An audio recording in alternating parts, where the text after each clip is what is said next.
Merci de nous rejoindre 20h, Madame, Messieurs, bonsoir. À la une ce soir, assurer la souveraineté alimentaire, réduction de l'exposition aux chocs exogènes.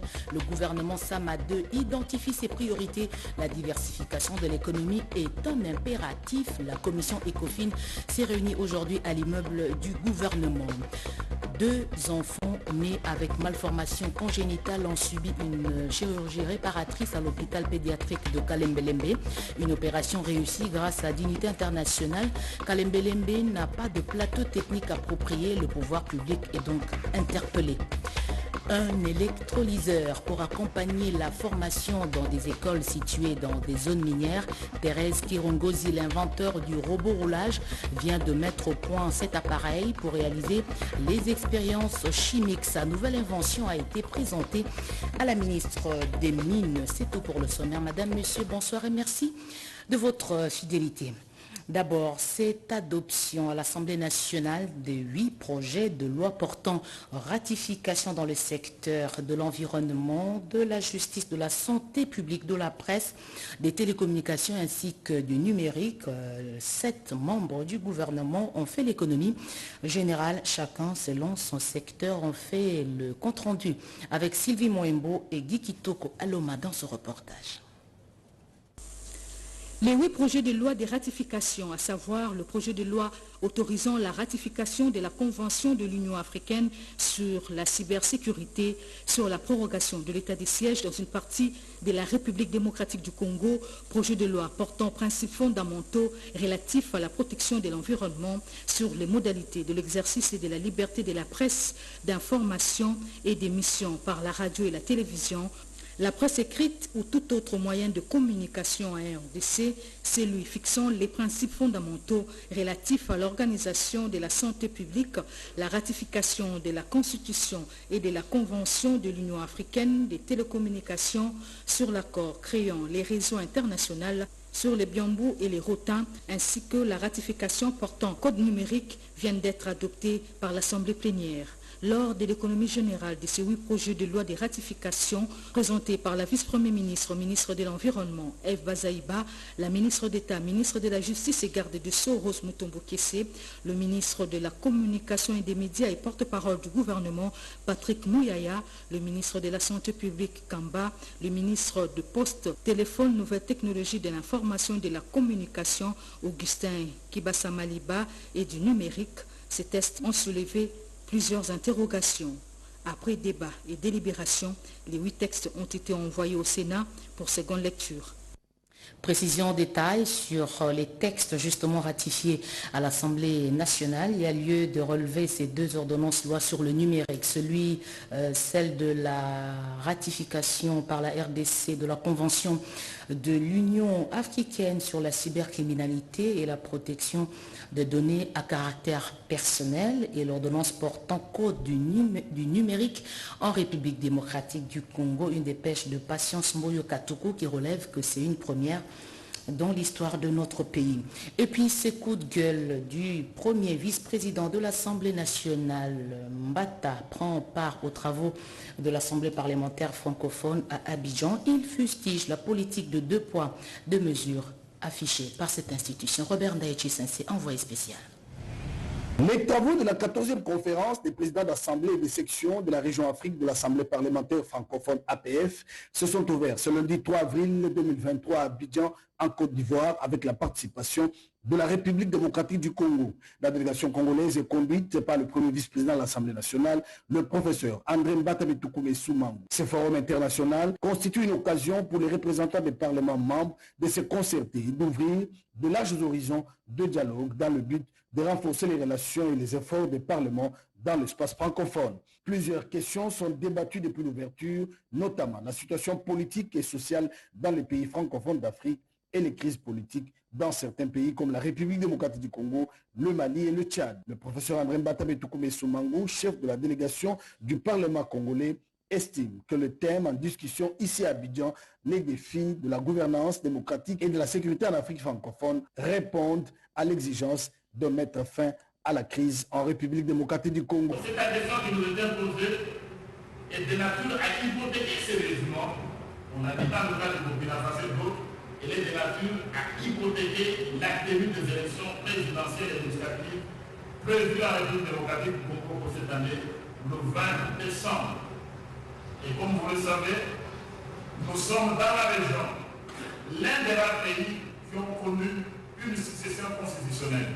Une mission dans cette année de commise, malheureusement, lorsque la réunion s'est tenue à Kigali, une réunion que nous avons sabotée parce que nous ne pouvons pas nous rendre à Kigali, au Rwanda, pour des raisons qui sont connues de tout le monde. Malheureusement, cette mission d'enquête a été oubliée et nous avons été obligés, à partir de maintenant, de soulever la situation de la République démocratique.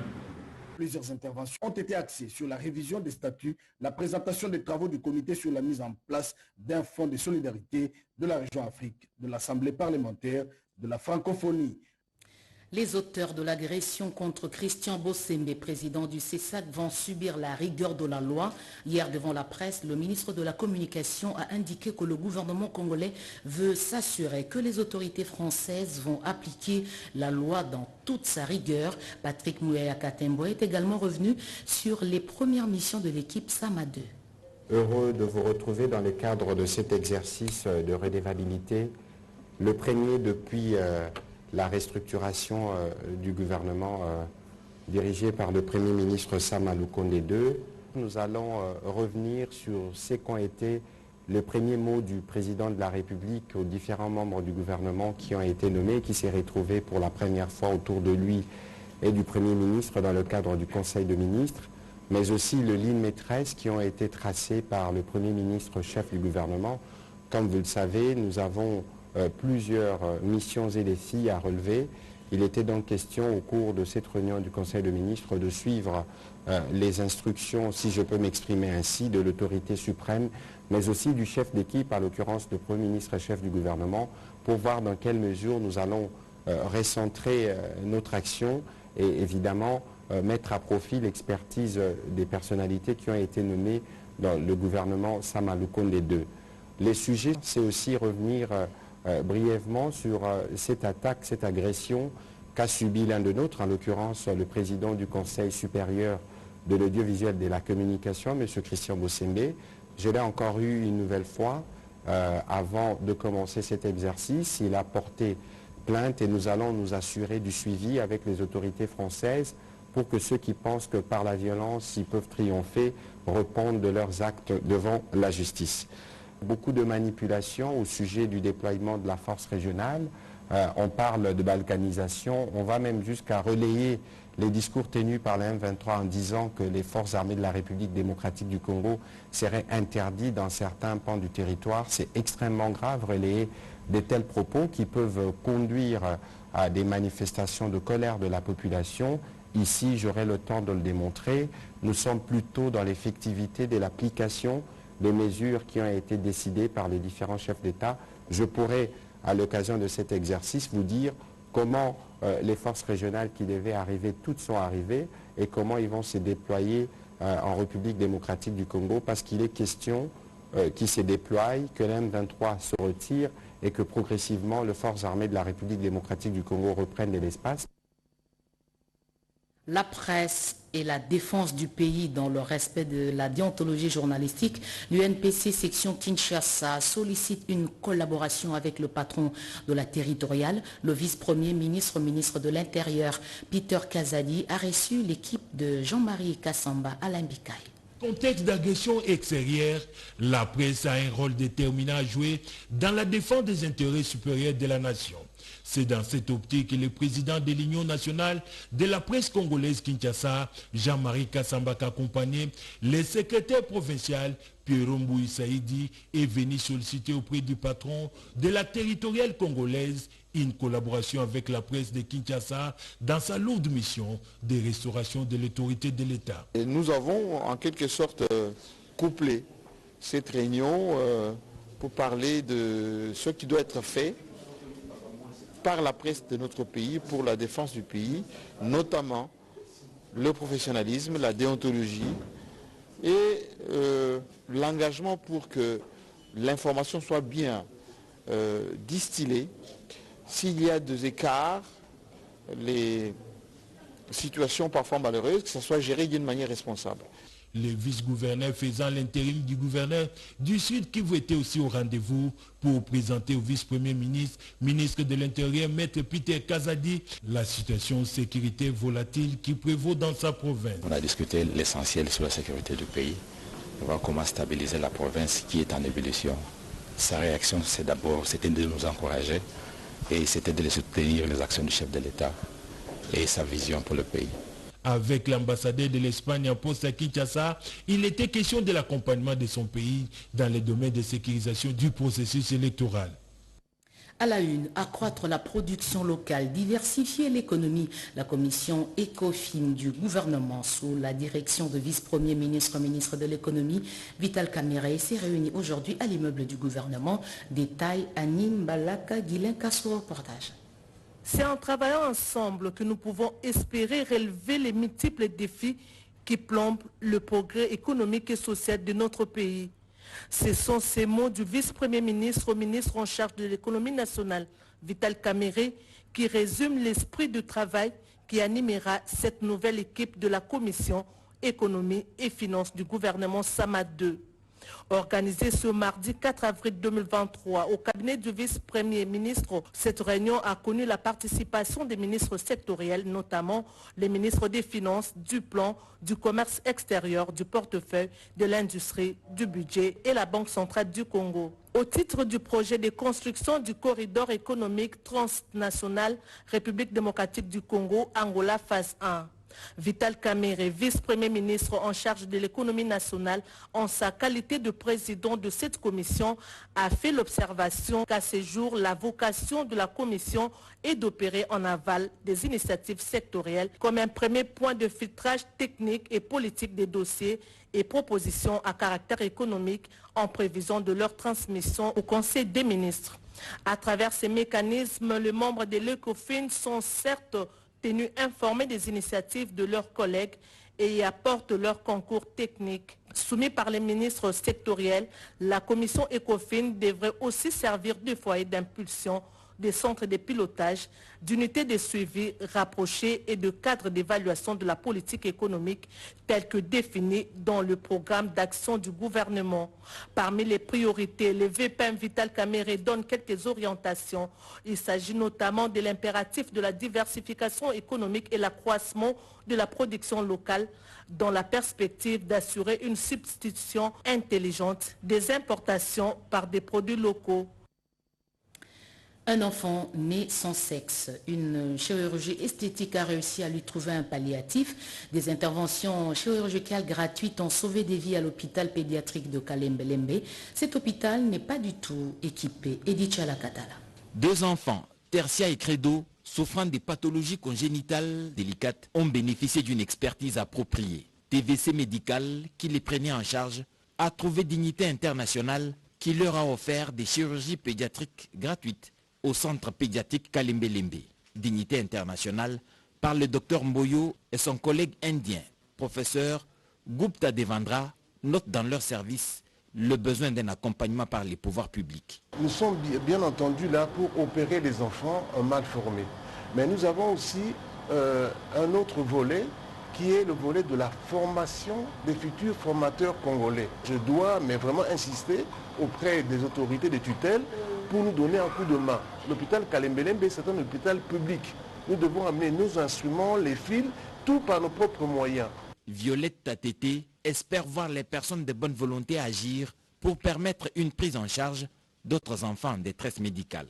Quand nous savons que ce sont des cas que nous ne sommes pas capables de prendre en charge, on les réfère à des spécialistes. Donc, docteur Mboyo, avec le professeur, ils ont pris en charge 2 enfants, dont un jeune homme qui n'avait pas des pareils génitaux. On avait déjà opéré, comme ils ont dit.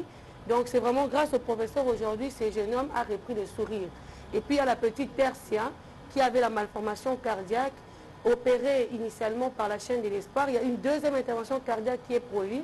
La chirurgie pédiatrique requiert un plateau technique spécifique et une expertise. Le docteur Mboyo et le prof Gupta Devendra sont disposés pour les formations adéquates des médecins congolais intéressés. Renforcement des capacités du personnel de la RTNC commis au service de l'éclairage. Une formation lancée aujourd'hui à l'ICEA. Le temps était donné par Sylvie Elengue, DG de la RTNC. L'Institut congolais de l'audiovisuel et des multimédia ICEA affiche porte ouverte pour le personnel de la filière d'éclairage de la RTNC. Le directeur général, Mme Sylvie Elengue Niembo, s'est fait l'honneur d'ouvrir personnellement cette session de formation au bénéfice des éclairagistes maison. Pendant une dizaine de jours, soit du 4 au 18 avril 2023, les apprenants vont s'imprégner de la composition de la lumière et les sources lumineuses, de la température des couleurs et des intensités lumineuses, des filtres et correcteurs et des types de lampes, des projecteurs et d'accessoires indispensables pour une équipe lumière dans une production.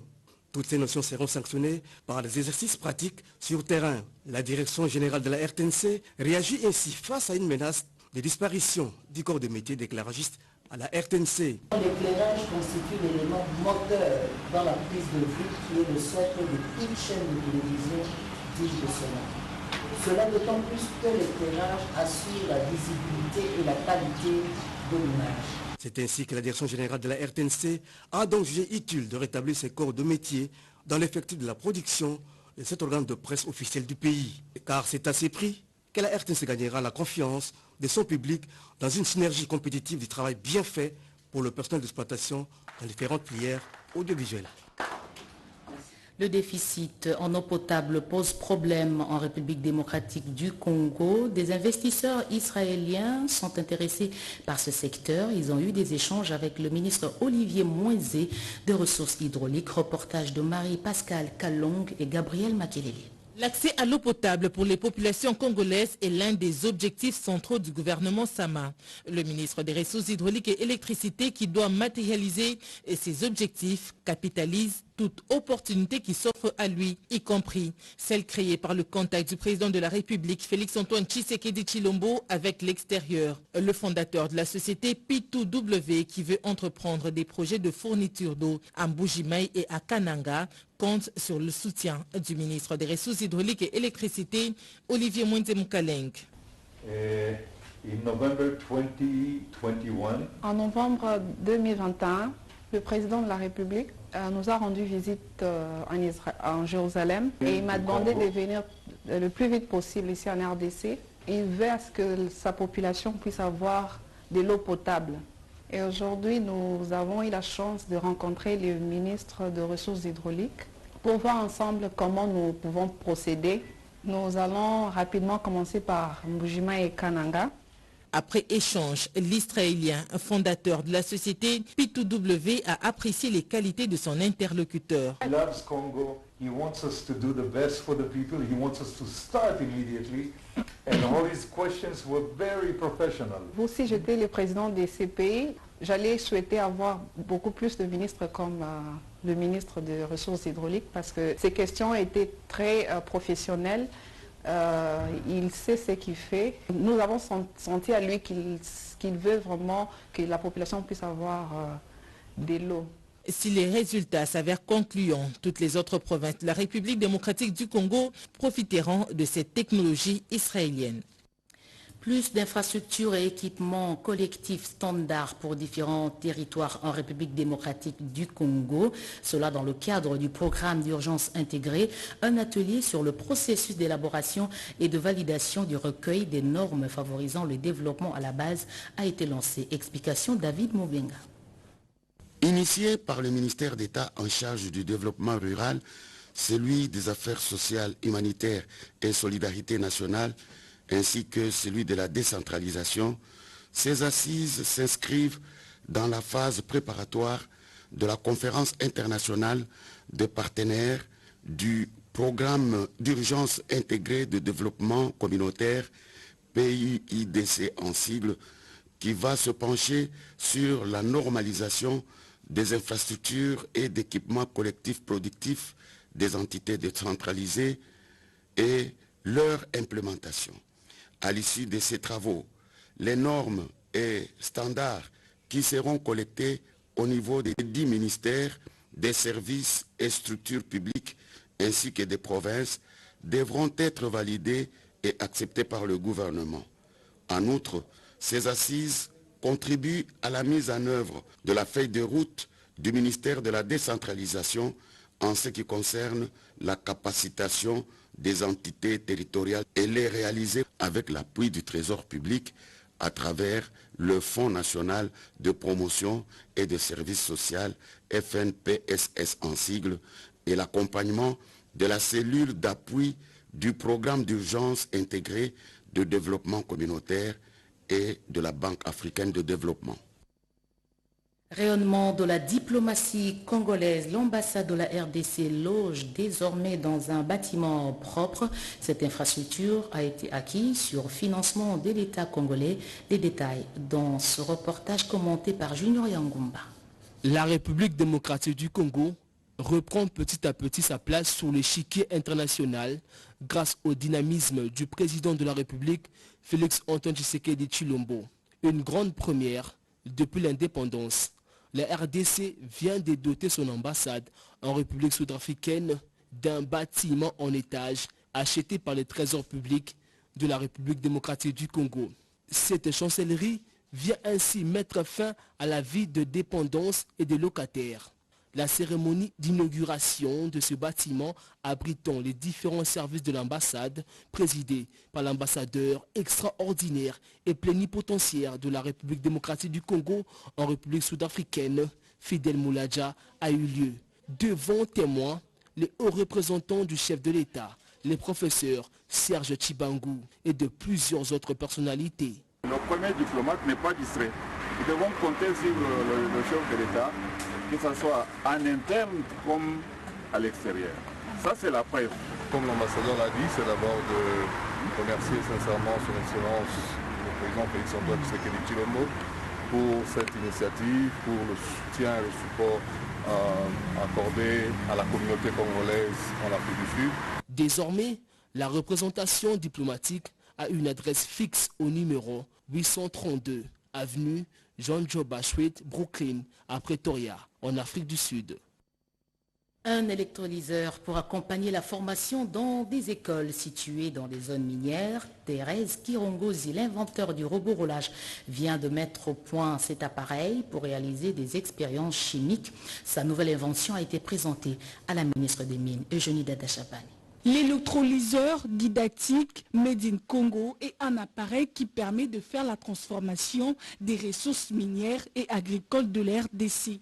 Cet appareil, présenté au ministre de Mines, Antoinette Samba Kalombaye, par son fabricant, l'ingénieur Kirongozi, DG de Women's Technology, est destiné aux élèves des écoles secondaires pour réaliser des expériences physiques et chimiques en laboratoire. Elle a précisé que cet appareil permet de faire des études sur la composition des produits et la transformation des matières premières telles que les cuivres, le plomb et autres. Notre souhait est que Madame la ministre, avec son équipe, arrive à influencer plus des zones minières pour que les écoles arrivent à procurer cette machine qui va permettre dès le bas âge à nos enfants déjà de s'habituer, comme nous sommes habitués avec des ballons dès le bas âge, et si aussi notre pays, nous pouvons arriver à s'habituer avec les STEM, sciences, technologies, ingénierie et mathématiques, de la transformation de notre matière première, je crois l'avenir de nos enfants, ça serait plus meilleur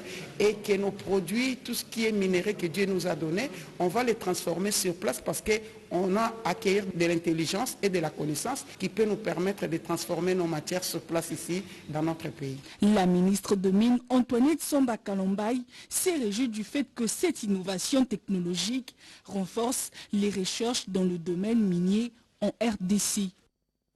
L'Association des cours constitutionnels francophones fait un plaidoyer pour que la Cour constitutionnelle de la RDC participe à la conférence des chefs de juridiction de cette organisation. Un plaidoyer fait par la secrétaire générale de cette structure au cours d'un échange avec le président de la Cour constitutionnelle de la RDC. Diplomatie agissante dans le cadre des associations des juridictions constitutionnelles, participation active de la Cour constitutionnelle sous le leadership du président Dieudonné Kamuleta. Pendant son séjour à Paris, le président de la Cour constitutionnelle a accordé une audience à la secrétaire générale de l'Association des cours constitutionnels francophones.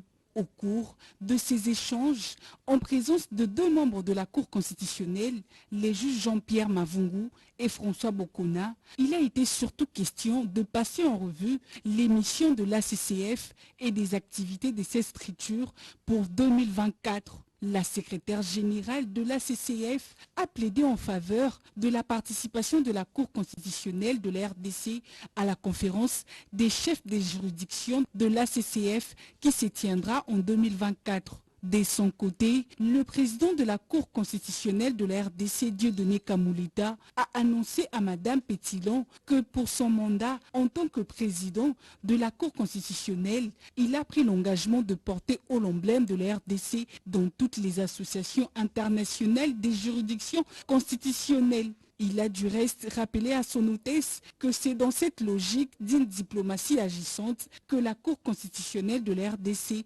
venait d'organiser au mois de février dernier la 15e réunion du bureau exécutif de l'Association des juridictions constitutionnelles africaines, CGCA. Rappelons que l'association de cours constitutionnelles ayant en partage l'usage du français a été créée en 1997 à l'initiative du cours constitutionnel français afin de renforcer les liens entre les membres de l'espace francophone. Appelée depuis mai 2019 Association de cours constitutionnels francophones, ACCF, elle rassemble aujourd'hui 50 cours constitutionnels et institutions équivalentes d'Afrique, d'Europe, d'Amérique et d'Asie. Puisqu'on parle de droit, des voix continuent à s'élever pour condamner les sévices subis par des femmes à Salamabila dans la province du Maniema. En marge de la clôture du mois dédié aux droits des femmes, Jean-Marie Kalumba, qui séjourne à Kindu, a condamné ces actes. Cédric Keninambo. Des applaudissements frénétiques à son entrée. Jean-Marie Kalumba, en tenue d'un fatiste convaincu, fait son entrée parmi les femmes leaders. L'initiateur de l'Alliance pour la République a tenu à marquer d'une pierre blanche la clôture du mois dédié à la femme dans son fief de Kindu dans les Maniema. L'ancien ministre de l'économie, dans cette ambiance féminine, a été désigné comme porte-voix de ces femmes auprès du chef de l'État. Ces femmes ont en outre procédé à un rappel, présenté leurs difficultés qui nécessitent une solution urgente. La porte-parole des circonstances a eu des mots bien choisis pour en faire l'économie. L'intercéder auprès des chefs de l'État en faveur de son accompagnement des candidatures des femmes leaders du Maniema. Gardez le cordon ombilical avec vos mamans de Maniema qui, sans vous flatter, vous considèrent comme l'un des rares, si pas l'unique, parmi leurs fils les plus genrés. Nous vous rassurons notre indéfectible attachement à la personne de son Excellence, M. Antoine Félix Tshisekedi Tshilombo, le président de la République et chef de l'État. Nous lui rassurons notre soutien aux élections de 2023. Se sentant honoré, Jean-Marie Kalumba Yuma a promis de remplir correctement son devoir. Il a en outre condamné les sévices infligés aux femmes et filles à Salamabila, tout en prenant soin d'expliquer la vision de sa formation politique qui s'aligne derrière le chef de l'État Félix-Antoine Tshisekedi. Autre chose, relance de la SCPT, sujet au cœur des échanges entre la haute hiérarchie de cette entreprise du portefeuille et les membres de l'intersyndicale, réunion tenue à la présidence de la République. Elvira Panzo, reportage. Dans les buts de remettre sur pied la société commerciale des transports et des ports, qui depuis plusieurs années est en faillite suite aux difficultés financières, plusieurs rencontres se multiplient au sein de la présidence de la République afin de remédier à cette situation. Après la réunion tenue le lundi 6 mars dernier sur la relance de l'ex-ONATRA, une autre rencontre a eu lieu ce mardi 4 avril au Palais de la Nation, présidée par les conseillers principaux du chef de l'État au Collège Économie, Finances, Commerce extérieur et Portefeuille, Kankolongo Moulaja Léon, afin de remédier aux problèmes intenses qui minent cette entreprise qui joue un rôle important dans l'économie nationale. Le directeur général de la SCPT, Martin Lukusapanou, a fait savoir qu'ils ont été invités à la présidence pour analyser en détail la situation de la SCPT et ses problèmes. Après les travaux en commission, nous allons mettre en pratique et surtout mettre en exergue des cas macro, les grands points focaux pour que nous puissions sortir d'une manière définitive l'entreprise dans sa situation actuelle et pour que nous puissions jouer réellement notre rôle d'épine dorsale de l'économie de la RDC. Pour le président de l'intersyndicale Arnaud Ossassé, les paris est déjà gagné car tout est déjà mis en marche pour sauver cette entreprise. D'abord, nous remercions sincèrement le président de la République. C'est une grande réunion et une victoire déjà. Et cette fois-ci, c'est la relance de la SCTP. Tous les points débattus, il y a des solutions. Et je rassure à tous les travailleurs que les fameux dossiers de la mise en possession, ça ne passera pas.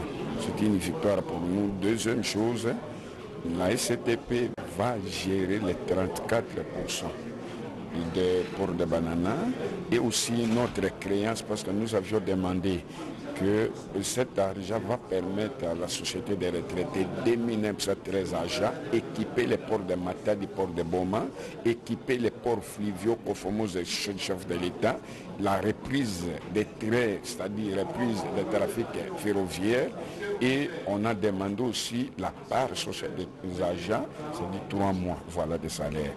On est très content. De son côté, le président du conseil d'administration, l'honorable Nzangi Ngelebi Antoine, les cabinets du président de la République a écouté les cris d'alarme de l'ex-ONATRA qui était déjà en voie de disparition. Le chef de l'État est disposé à écouter la SCTP à travers la direction générale, le banc syndical et le conseil d'administration. Pour tout ce que vous savez comme difficulté de l'ONATRA, comment nous pouvons relancer la société. Et c'est pour cette raison que le chef de l'État, à travers ce cabinet, ont pris des dispositions pour nous recevoir et nous écouter. Nous cris parce que c'est il y a longtemps, on a toqué partout, mais maintenant là nous sommes au niveau du sommet. Je pense que très vite, le problème, nos préoccupations trouveront solution. Les dossiers de port en eau profonde ne posent pas de problème par rapport au dossier de port, donc de mise en concession de port de Matadi.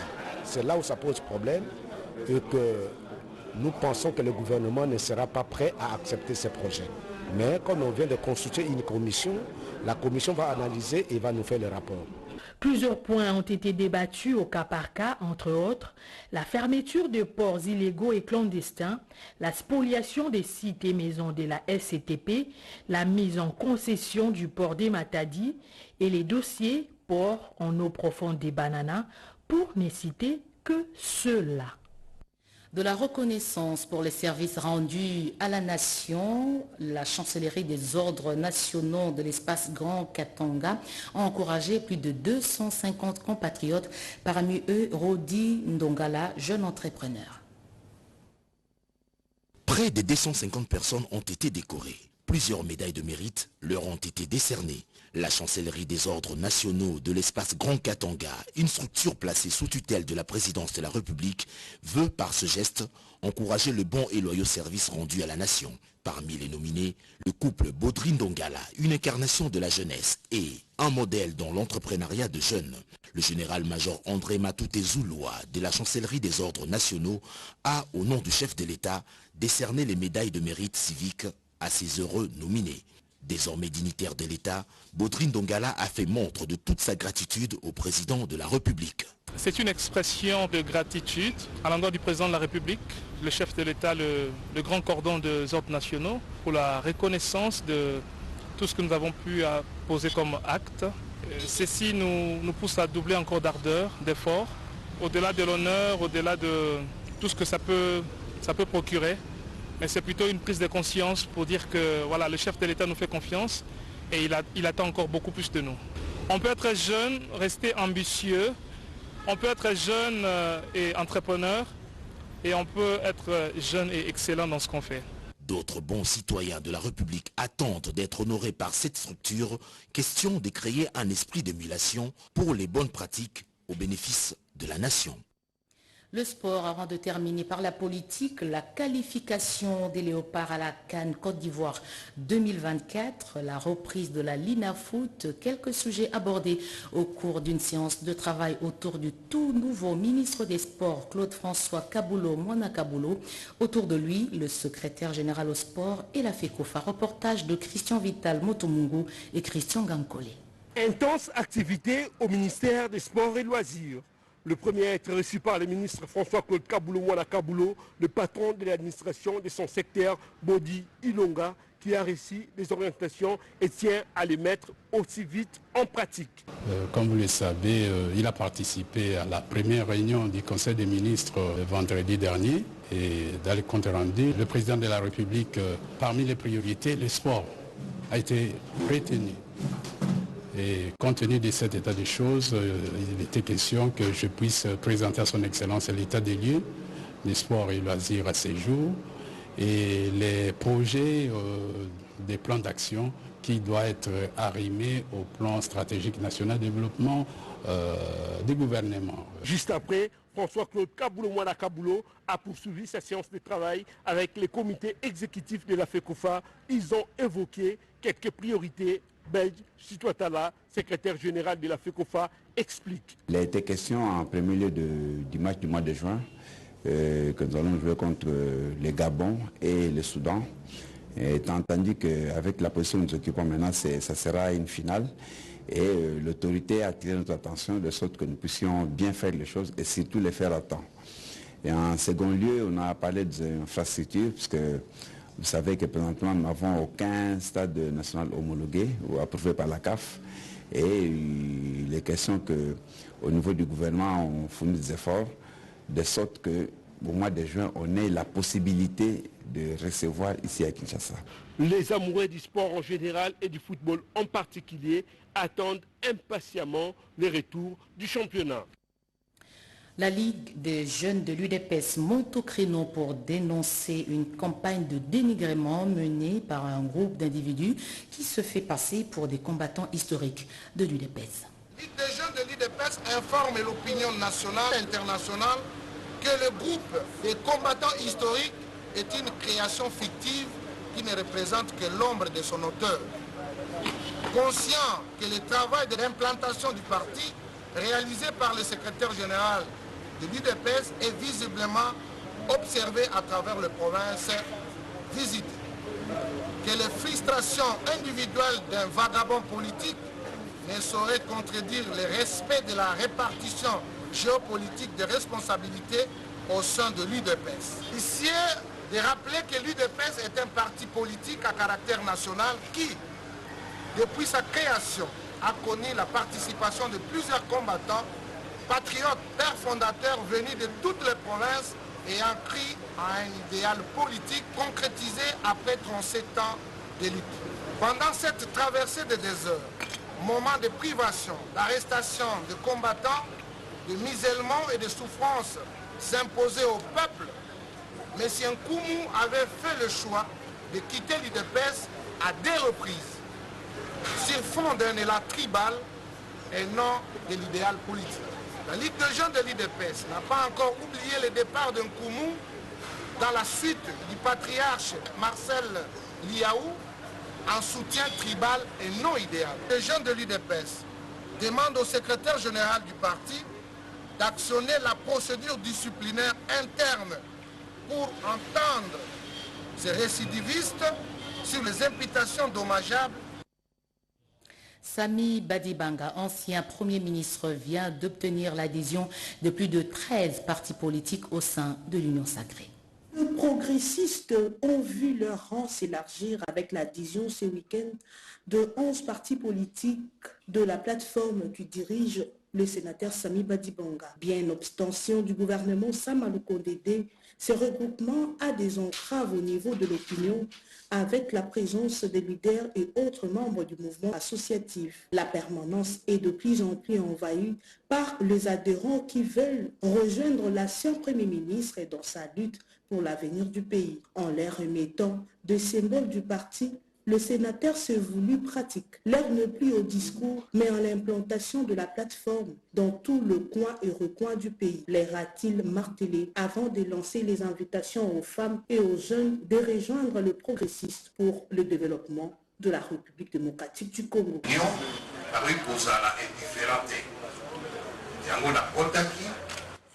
Nous ne pouvons pas rester indifférents. Nous sommes là pour soutenir la candidature du chef de l'État, Félix-Antoine Tshisekedi Tshilombo. Je suis avec Dieu. C'est pour cela qu'il m'a accompagné de venir adhérer dans ces partis. J'ai confiance à notre président du parti, l'ancien Premier ministre Sami Badiba. Et nous voulons la réussite dans tous les niveaux de l'élection présidentielle de chef de l'État, Félix-Antoine Tshisekedi Tshilombo, de décembre 2023. Est-ce que la possible? Et puis, place d'Aponi, l'autorité morale doit à peu près 40 ans.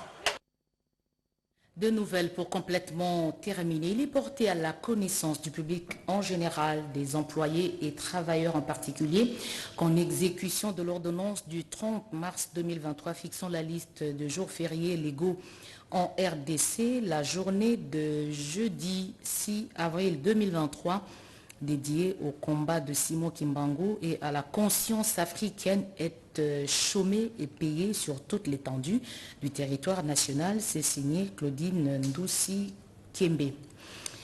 La CNDH, institution d'appui à la démocratie chargée de la promotion et protection des droits de l'homme, a appris avec beaucoup d'indignation l'agression dont a été victime en France le président du CESAC, M. Christian Bossembe, le samedi dernier. Elle condamne avec fermeté cet acte barbare perpétré contre un citoyen congolais sur le territoire français et encore plus grave, un chef d'une institution citoyenne d'appui à la démocratie de la RDC. La CNDH demande donc aux autorités françaises de diligenter des enquêtes sérieuses afin d'établir toutes les vérités sur cette agression pour que des sanctions exemplaires soient prises à l'encontre de ces inciviques. Ce communiqué est signé par Paul Sampo-Mukulu, président de la CNDH. Fin de ce journal, merci de l'avoir suivi à travers le monde. Retrouvez à 23h José Baïtombo. Je reviens demain à 20h.